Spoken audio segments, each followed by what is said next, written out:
Tammy, your host, with Making and Taking Time to Listen. Making and Taking Time to Listen. Thank you for tuning in.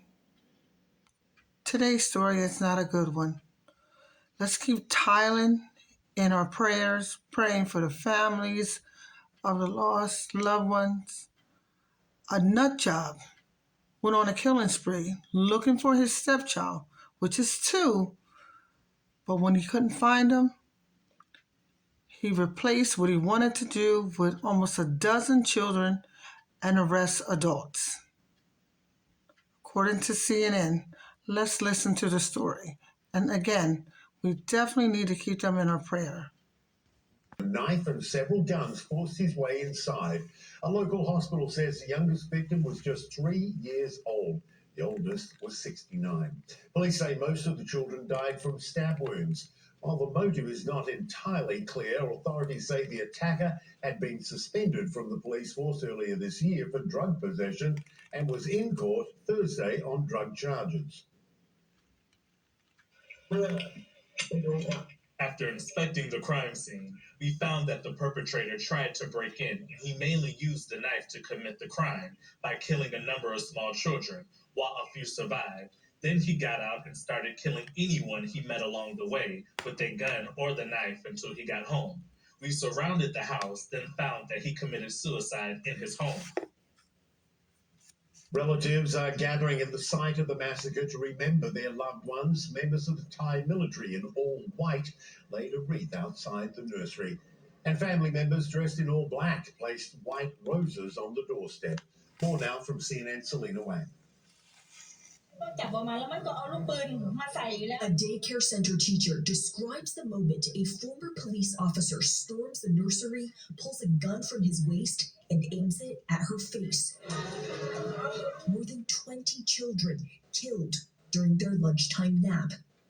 A massacre inside a nursery in a small and peaceful town around 540 kilometers northeast of Bangkok. I didn't expect he would also kill the kids, she says, describing how he repeatedly used a knife to kill the children and a pregnant teacher, who she says died inside the room. By a roadside, the body of a woman allegedly run down by the shooter as he drove away in his car. Officials identifying him as 34-year-old Panya Kamrab, a former police officer who had been fired and was in court earlier Thursday on a drug charge just hours before the shooting. Police said he went to the childcare center looking for his 2-year-old stepson. Discovering the boy was not there, the man began shooting and stabbing people at the nursery, later driving home to kill his wife and stepson before taking his own life. Coward. Ambulances and medical workers rushed to the nursery. Family members of the victims were weeping outside the building.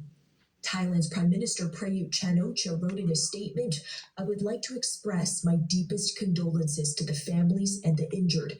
I've instructed the National Police Chief to quickly enforce the law and all concerned parties to give help and rehabilitate those who are affected urgently."